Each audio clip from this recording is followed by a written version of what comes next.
하나님께서 오늘 우리들에게 허락하신 말씀은 구약성경 욥기 2장 13절의 말씀입니다. 밤낮 7일 동안 그와 함께 땅에 앉았으나 욥의 고통이 심함을 보므로 그에게 한마디도 말하는 자가 없었더라. 아멘. 하나님께서 우리와 함께 하시며 말씀 주심을 감사드립니다. 아멘. 자, 우리 옆에 계신 분들과 인사 나누겠습니다. 반갑습니다. 인사해 주시죠.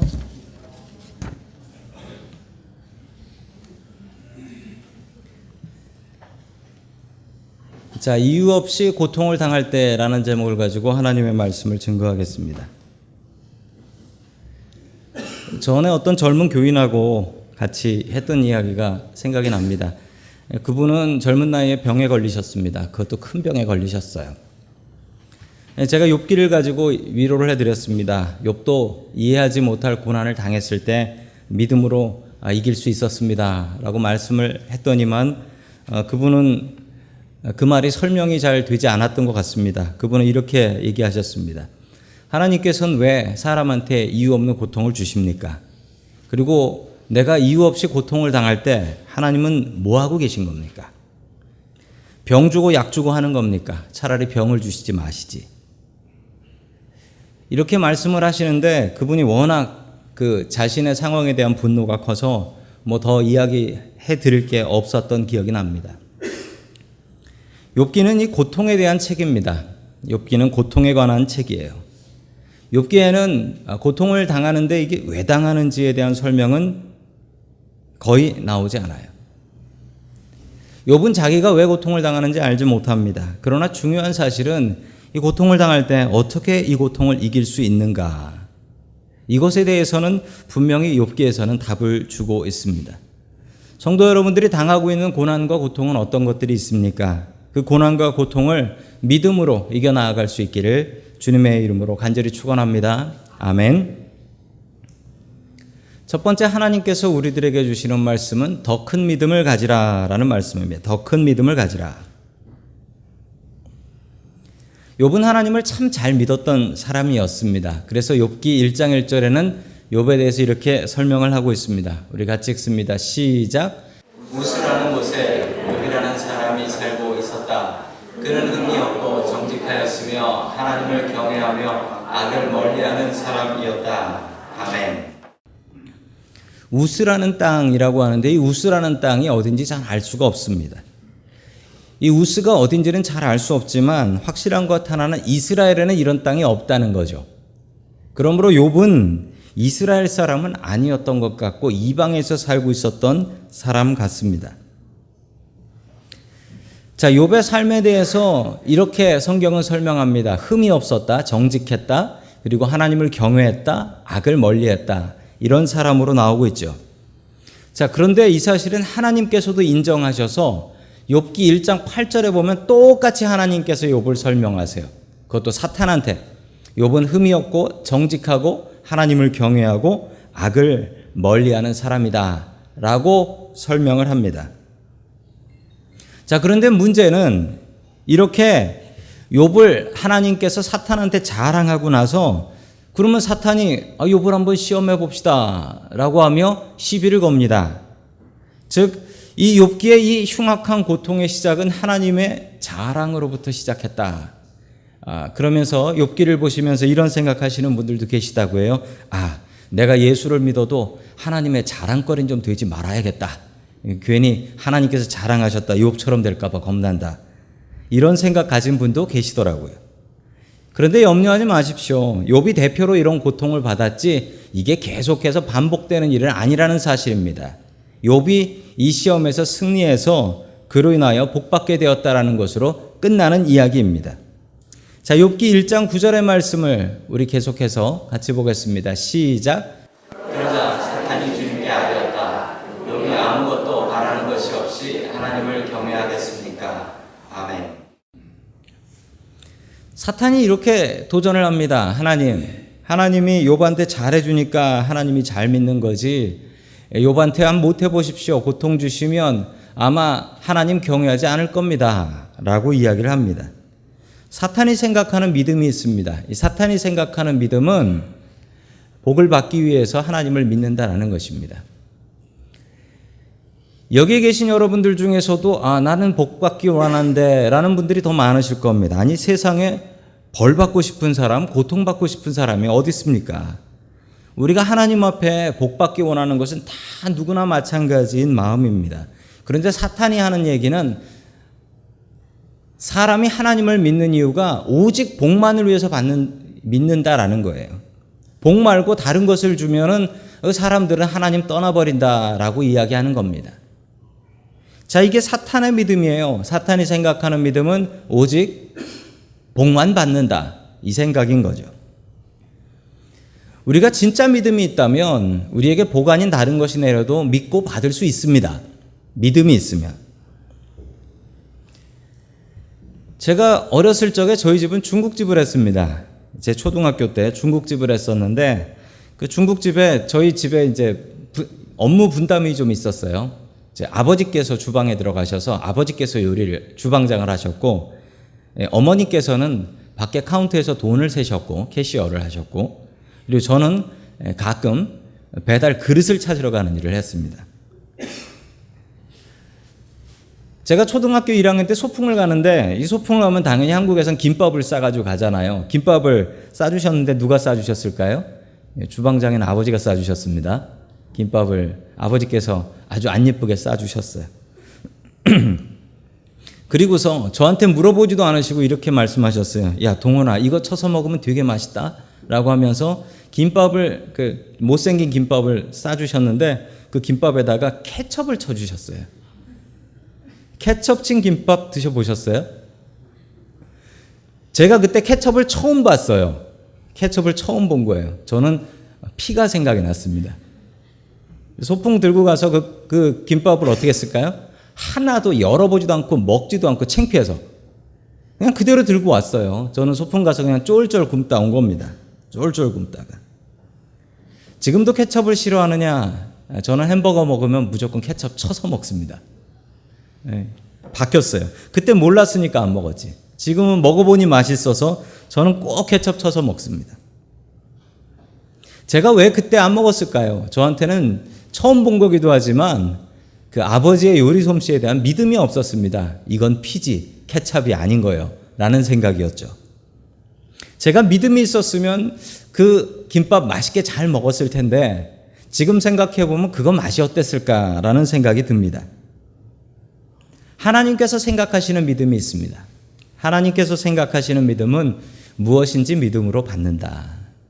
무엇인지 믿음으로 받는다. 하나님께서 때로는 우리에게 고통을 주실 때도 있습니다. 왜 주시는지 도무지 이해도 안 되고 이거 내가 왜 받아야 되는지 내가 뭘 잘못했는지 생각도 안 날 때가 있습니다. 그때 우리가 해야 될 일이 있습니다. 믿음으로 받는다. 우리의 믿음을 업그레이드 해야 될 것 같습니다. 우리의 믿음이 어떤 믿음입니까? 사탄이 생각하는 그 믿음입니까? 하나님, 나한텐 좋은 것만 주셔야 되고 나쁜 것 주시면 저는 못 받습니다. 불평하는 믿음입니까? 아니면 반대로 하나님께서 주시면 이게 나에게 필요하겠거니 생각하며 그냥 그대로 믿음으로 받습니까? 믿음으로 받는 이에게 더 큰 복이 있습니다. 믿음을 업그레이드 하십시오. 하나님 생각하시는 믿음으로 우리들의 믿음을 키워나갈 수 있기를 주의 이름으로 간절히 축원합니다. 아멘.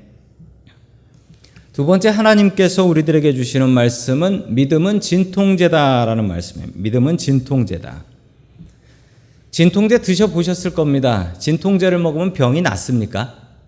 진통제를 먹으면 병이 당장 낫지 않습니다. 진통제를 먹으면 아픈 걸 가실 수 있고 당장 견딜 힘이 생깁니다. 믿음은 우리에게 이런 역할을 합니다. 욥이 고통을 당하는데 1장에서는요, 자기 자식이 다 죽고 그리고 자기 재산이 다 날아가 거지가 됩니다. 2장에서는 그 시험이 바뀌게 되는데 그 시험이 욥의 몸을 공격해서 욥의 건강이 다 망가져 버려요. 큰 병에 걸려서 욥이 죽어가게 되는 것이죠. 자, 그때 욥의 이야기입니다. 우리 욥기 2장 7절의 말씀 같이 봅니다. 시작. 한나는 주님 앞에서 곧 욥을 쳐서 발바닥에서부터 정수리에까지 악성 종기가 나서 고생하게 하였다. 아멘. 건강을 잃게 되면 사람이 참 많은 것을 잃었다라고 생각을 합니다. 돈을 잃은 것보다도 더욱더 안타까운 것이 몸의 건강을 잃는 것이라고 합니다. 종종 크리스찬들 중에, 저희 교회 교인들 중에, 혹은 전에 있었던 교회 교인들 중에 이 건강을 잃으면서 믿음도 잃어버리는 경우를 종종 봅니다. 이 건강을 잃어버리는 건 너무나 괴로운 일인 것 같습니다. 그래서 이 건강을 잃어버리고 하나님이 안 계시다라고 이야기하는 것도 저는 들어본 적이 있습니다. 그러므로 건강 지키기 위해서 애를 많이 써야 됩니다. 건강하지 않은 사람들은 기도할 때 늘 나오는 기도가 건강을 위한 기도예요. 그 기도 이상이 없어요. 하나님, 내 몸 고쳐주세요. 나 건강하게 해주세요. 이것 말고는 생각나는 기도가 없는 거예요. 몸이 아프면 그렇습니다. 그러지 않기 위해서 우리가 해야 될 일이 있습니다. 우리가 우리의 영혼을 위해서는 기도해야 되고요. 또 우리의 몸을 위해서는 운동해야 됩니다.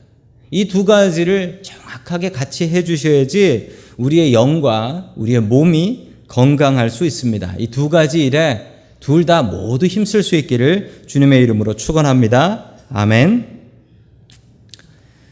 예나 지금이나 사탄이 하는 역할이 있습니다. 사탄이 했던 역할. 사탄이 성경에 제일 처음 어디에 나오죠? 창세기 그 에덴 동산에 나옵니다. 에덴 동산에 사탄이 나와서 제일 처음 했던 일이 있습니다. 그 했던 일이 무엇입니까? 그 했던 일은 사람을 의심하게 했습니다. 하와한테 찾아가서 사탄이 뭐라 했습니까? 저 동산 중앙에 있는 저 나무가 뭐냐? 저 나무 열매 먹으면 어떻게 되냐? 하나님이 먹으면 죽는다고 했어. 그랬더니 이 사탄이 하와한테 와서 이렇게 얘기했죠. 아니, 저거 먹으면 하나님처럼 똑똑해져. 그래서 하나님께서 너 못 먹게 하는 거다. 의심하게 합니다. 사탄은 예나 지금이나 우리의 마음을 의심하게 합니다. 아니, 감히 사탄이 욥기에서는 하나님을 의심하게 해요. 하나님, 저 욥의 믿음 저거 의심해 봐야 될 겁니다. 저거 복 주셔서 제대로 믿는 거지 시험 주시면은 저거 하나님 저주할 녀석입니다. 이렇게 시험을 합니다. 하나님을 흔들어요. 사탄은 예나 지금이나 우리의 믿음을 흔듭니다. 흔들어요. 우리의 믿음을 흔들어서 우리한테 자꾸 의심을 줍니다. 내가 지금 이게 뭐 하는 거냐? 내가 지금 제대로 사는 거냐? 내가 예수 믿는 게 똑바로 이게 내가 해야 될 일이냐? 내가 하나님 앞에 일하는 것이 이게 바른 일이냐? 자꾸 우리의 믿음을 흔듭니다. 우리의 믿음을 흔들어요. 사탄은 지금부터 또한 우리가 죽을 때까지 우리의 마음을 계속 흔들어 놓을 것입니다. 그때 우리가 해야 될 일이 있습니다. 믿음입니다. 믿음이 있으면 그 흔들림이 약해집니다. 믿음이 있으면 사탄이 우리를 흔들 수가 없습니다. 자, 9절의 말씀을 계속해서 보겠습니다. 시작. 그러자 아내가 그에게 말하였다. 이래도 당신은 여전히 신실함을 지킬 겁니까? 차라리 하나님을 저주하고서 죽는 것이 낫겠습니다. 아멘. 자, 이 아내가 남아 있었는데, 가족이 다 죽고 아내만 남아 있었는데, 아내가 남아 있는 역할이 있는 것 같습니다. 아내의 마지막 말은 이것이었습니다. 여전히 신실함을 지킬 거요. 당신 혼자 거룩한 척 할 거요. 이 얘기예요. 차라리 하나님 저주하고 죽는 게 낫겠다. 하나님 저주하고 죽으라고 합니다. 이러고서 이 아내는 사라져버립니다. 성경에 더 안 나와요. 이 아내는. 아마 이렇게 그냥 떠나버린 것 같습니다. 이런 부부가 되면 안 되겠습니다. 이 부부간에도 이런 일들이 종종 벌어집니다. 아내가 병 걸렸다고 아내를 버리는 그런 남편이 있고, 남편이 실직했다고 해서 남편을 버리는 아내가 있고, 여러 가지 이유로 해서 부부간에 갈라지는 이유들이 있는데, 성도 여러분, 그러지 마시길 바랍니다. 이 욥기에 나오는 이 안타까운 모습이 아니라 서로가 서로를 아끼고 사랑해주는 믿음의 부부들 될 수 있기를 주님의 이름으로 간절히 축원합니다. 아멘. 자, 계속해서 욥기 2장 10절의 말씀을 계속 봅니다. 시작. 그러나 욥은 그에게 이렇게 대답하였다. 당신까지도 어리석은 여자들처럼 말하는구려. 우리가 누리는 복도 하나님께로부터 받았는데 어찌 재앙이라고 해서 못 받는다고 하겠소. 이렇게 하여 욥은 이 모든 어려움을 당하고 말로 죄를 짓지 않았다. 아멘. 아내의 믿음은 어떤 믿음이었습니까? 아내의 믿음은 아까 사탄이 얘기했던 그 믿음이에요. 하나님께서 좋은 것 주시면 하나님을 찬양한다. 이 아내의 믿음은 사탄이 생각했던 믿음이었습니다. 그러나 욥의 믿음은 어떤 믿음이었습니까? 욥의 믿음은 하나님께서 원하시는 믿음이었습니다. 하나님께 복을 받았으니 하나님께 주시는 벌도 마땅히, 고통도 마땅히 받아야 되지 않겠습니까? 욥의 믿음은 하나님께서 원하셨던 정확히 그 믿음이었습니다. 욥은 시험을 통과한 것이죠. 우리에게 믿음이 있으면 고난도 기쁘진 않지만 하나님의 뜻이 있겠거니 생각하며 그 고난을 받을 수가 있습니다. 제가 몇 년 전에 신장결석, 키드니 스톤이라고 하죠. 신장결석이 생겼었습니다. 의사 선생님들이 이야기하시더라고요. 키드니 스톤, 그 신장결석의 고통은 여자분들이 아이를 낳는 것보다 아프다라고 하더라고요. 그래서 제가 아이를 낳아보진 않았지만 그거보다 아프다고 하니 그만큼 아팠던 것 같습니다. 어떤 여자분, 저 머리 잘라주는 여자 집사님이 계신데 그분이 신장결석이 생기는 분이신데 그분이 그러더라고요. 확실히 목사님 애 낳는 것보다 아팠어요 라고 하시더라고요. 제가 새벽기도 하는 날이었는데 이 새벽기도 하는 날 새벽 2시부터인가 아파가지고 누워서 자는데 누워서 자지도 못하겠더라고요. 너무 아파가지고 새벽기도 가고 병원 가려고 했는데 그냥 새벽기도 못 가고 병원으로 그냥 실려 갔습니다. 그래가지고 제 몸에서 8mm짜리 돌이 하나 나왔어요. 제가 기념으로 그거 보관하고 있습니다. 내 속에 예수님이 계셔야 되는데 내 속에 돌이 생기더라고요. 근데 이게 체질이라고 해요. 저는 그게 돌이 생기는 체질이랍니다. 저는 뭐 먹으면은 그게 돌이 생긴대요. 그래서 의사 선생님이 저한테 이렇게 얘기하셨습니다. 물을 많이 드세요. 물을 많이 마셔야 됩니다. 안 그러면 돌 생깁니다. 게다가 여름에는 더 많이 마셔야 된대요. 왜냐하면 여름엔 땀으로 많이 나가니까 꼭 저는 여름에 그 돌 생기더라고요. 그래서 저는 이런 여름이 되면은 물을 그냥 많이 마셔요.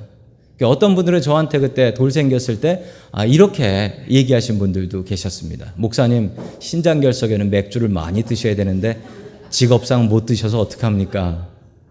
라고 놀리셨던 분들도 있습니다. 물 많이 마시면 됩니다. 근데 제가 그러고 나서부터 이게 습관이 좀 바뀌어서 바로 바뀌진 않았어요. 그리고 2년 뒤에 또 생겼어요. 그래서 고생했습니다. 그리고 나서 한 4년 동안 안 생기는데 왜 안 생기냐면 그거 생기면 엄청나게 아프거든요. 그래서 물을 많이 마셔요. 특별히 여름이 되면은 저는 물을 아주 많이 마십니다. 저 원래 물 잘 안 마시거든요. 근데 제 버릇이 어떻게 고쳐졌냐면 그 고통 때문에 고쳐졌습니다. 결론적으로 생각해 보면 그 고통 때문에 내 습관이 참 좋아졌다. 이런 생각을 다시 한번 하게 됩니다. 여름에 물 많이 마시는 게 누구를 위해서 마십니까?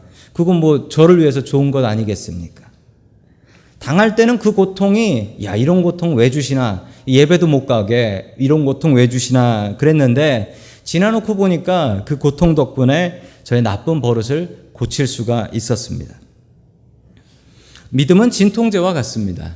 믿음은 진통제 같아서 우리가 고통을 당할 때 믿음이 있으면 그 고통을 이길 수가 있더라라는 것입니다. 우리가 살다 보면 앞으로도 우리에게 수많은 고통들이 있을 겁니다. 견딜 수 없는 수많은 고통들이 있을 건데 그 고통을 어떻게 이겨나가시겠습니까? 믿음이 있으면 그 고통을 당장 피할 수는 없지만 믿음이 있으면 그 고통을 이겨나갈 수 있습니다. 믿음으로 우리가 당하는 고통을 이겨나갈 수 있기를 주의 이름으로 간절히 축원합니다. 아멘. 세 번째, 마지막으로 하나님께서 우리에게 주시는 말씀은 같이 울어주는 친구가 되라라는 말씀입니다. 같이 울어주는 친구가 되라. 아내가 사라져버렸습니다. 욥의 아내가 사라진 뒤에 친구들이 와서 그 자리를 채워줍니다. 그 친구들이 11절에 나옵니다. 우리 11절 같이 봅니다. 시작. 그때 욥의 친구 세 사람, 곧 대만 사람 엘리바스와 수아 사람 빌닷과 나아만 사람 소발은 욥이 이 모든 재앙을 만나고 수습을 듣고 욥을 달래고 위로하려고 저마다 집을 떠나서 욥에게로 왔다. 아멘. 자, 욥에게 세 친구들이 있었습니다. 세 친구들이 있었는데 이 세 친구들의 특징이 다른 동네에 사는 사람들이에요. 아는 나라 나왔다고 생각하시요. 대만 사람이 있네, 타이완. 그 대만이 아니에요. 대만 사람, 수아 사람, 나아마 사람. 자, 이 세 사람이 모였습니다. 멀리서 친구를 위로하려고 모인 거예요. 얼마나 귀합니까? 고통당한 친구를 위로하려고 이렇게 세 친구가 멀리서 왔습니다. 자, 계속해서 13절 봅니다. 시작. 그들은 밤낮 이래 동안을 욥과 함께 땅바닥에 앉아 있으면서도 욥이 겪는 고통이 너무도 처참하여 입을 열어 한마디도 말도 할 수 없었다. 아멘. 처음에는 누군지 알아도 못 봤대요. 너무 고통을 당해서 누군지 알아보지도 못했대요. 그리고 같이 며칠 동안 7일 동안 같이 울었다라고 합니다. 욥기에서 가장 아름다운 모습이 바로 이 모습입니다. 고통당하는 친구를 위해서 3명의 친구들이 멀리 모여서 7일 동안 아무 말도 하지 않고 같이 울어줬더라. 이런 친구들이 있으면 얼마나 좋을까요? 내가 고통당할 때 나 위로하러 와서 옆에서 그냥 울어만 주는 그런 친구 있으면 얼마나 좋을까요? 이런 친구가 진짜 친구입니다. 내가 잘 되고 내가 성공할 때는 내 옆에 친구들이 많습니다. 알지도 못하는 사람까지 야, 난 네 고등학교 친구인데 하면서 연락 옵니다. 그런데 내가 망하면 평소에 내가 연락하던 사람도 전화하면 안 받습니다. 돈 빌려달라고 할까 봐. 그건 진짜 친구가 아니죠. 진짜 친구는 내가 힘들고 고통스러울 때 나와 함께하는 게 진짜 나의 친구입니다. 그런데 더 귀한 친구가 있습니다. 내가 고통당할 때 내 옆에서 나를 도와주는 친구도 귀하지만 더 귀한 친구가 있습니다. 그 친구는 내가 잘 될 때 내 옆에서 입으로만 아니라 진심으로 축하해 줄 수 있는 친구. 그런 친구는 정말 좋은 친구라고 할 수 있습니다. 망한 친구 불쌍히 여기는 건 뭐 사람들은 망한 사람 불쌍히 여기고 나보다 망했으니 나보다 못하니 불쌍히 여기는 건 어쩌면 할 수 있는 일 같습니다. 그런데 나보다 잘 되고 나보다 잘 나가고 그런 친구를 보면서 그 친구를 진짜로 축하해 줄 수 있다면 그건 진짜 친구죠. 이런 축하하는 것은 너무나 어렵습니다. 얼마 전에 저희 중학교 친구들이 있었는데 그 중학교 친구들, 저는 중학교 친구들하고 참 친했어요. 왜냐하면 2학년, 3학년을 같은 반 학생들이 그냥 그대로 올라가서 있었기 때문에 중학교 친구들이 참 친했습니다. 중학교 친구들이 네이버 밴드라는 거로 연결이 돼가지고 거기서 만났어요. 거기 가보니까 애들이 많이 있더라고요. 거기서 만나서 너무 반가웠습니다. 서로 인사하고 그 중학교 때로 돌아간 것 같이 서로 기뻐하고 반가워했습니다. 근데 몇 달 지나고 나니까 싹 다 사라져 버리더라고요. 아무도 이제 글도 안 남기고. 왜 그런가 했더니 중학교 친구들을 처음 만나니까 너무 좋아서 중학교 생각이 났던 거예요. 어렸을 때 생각이. 그런데 현실을 비교하기 시작하더라는 거예요. 그 안에서. 그러면서 야, 쟤는 나보다 공부도 못했는데 나보다 잘 사네? 그리고 아니 쟤는 나보다 얼굴이 안 예뻤는데 시집을 더 잘 갔네? 이러면서 서로 비교하더니만 싹 다 사라져 버렸어요.